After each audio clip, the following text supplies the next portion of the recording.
जी, मेरा नाम मुज़म्मिल अमीन है और आप मेरा YouTube channel Muzammil the router देख रहे हैं। एक नई वीडियो के साथ खुशामदीद। आज जिस टॉपिक के ऊपर मैं बात करना चाहूँगा वो एक सोच है, वो एक फ़िक्र है जो कि हमने अपने बारे में करनी है। वो क्या है कि मैंने अपने आप से पूछना है कि ये मैं इबादत कर रहा हूँ कि ये मेरी आदत है।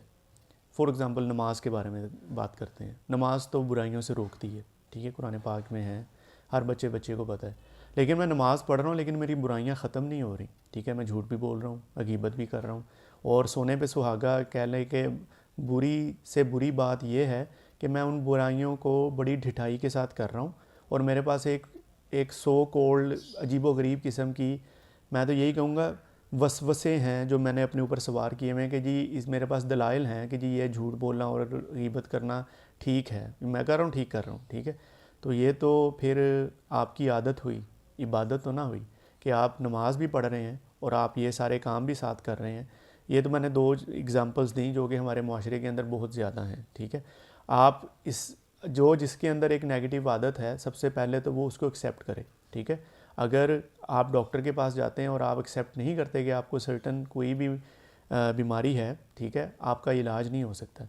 अगर आप अपना मुहासबा खुद करना चाह रहे हैं और आप अपनी जो नेगेटिव चीज़ें हैं, ठीक है, आप उसको एक्सेप्ट नहीं करते तो आप अपने ऊपर काम नहीं कर सकेंगे, ठीक है। सबसे पहले अपनी इस बात को एक्सेप्ट करें और इस चीज़ के ऊपर गौर करें कि रमज़ान शरीफ के अंदर भी जो है लोग गुनाह कर रहे होते हैं और हम भी कर रहे होते हैं, ठीक है।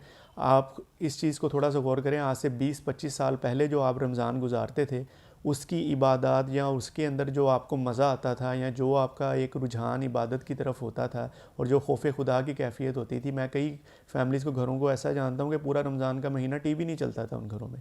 और अब आप कंपेयर कर लें, अब रमज़ान का महीना आता है जो 15-20 साल के बाद आ रहा है, इसके अंदर हमारी कैफियत और हमारे मामलात किस तरह के होते हैं।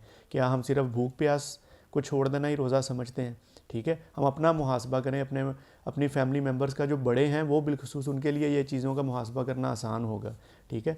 और अब ये चीज़ देखें कि आप अगर इबादत कर रहे हैं, नमाज पढ़ रहे हैं, तो फिर आप बुराइयों से क्यों नहीं रुक रहे हैं, ठीक है। और अल्लाह ताला की बात या अल्लाह ताला का फ़ैसला तो उसको तो कोई चैलेंज नहीं कर सकता। तो इसके ऊपर ज़रूर गौर करें कि ये मेरी इबादत है या आदत। अपना ख्याल रखिएगा, अपने प्यारों का भी और इस चैनल का भी। टेक केयर, अल्लाह हाफ़िज़।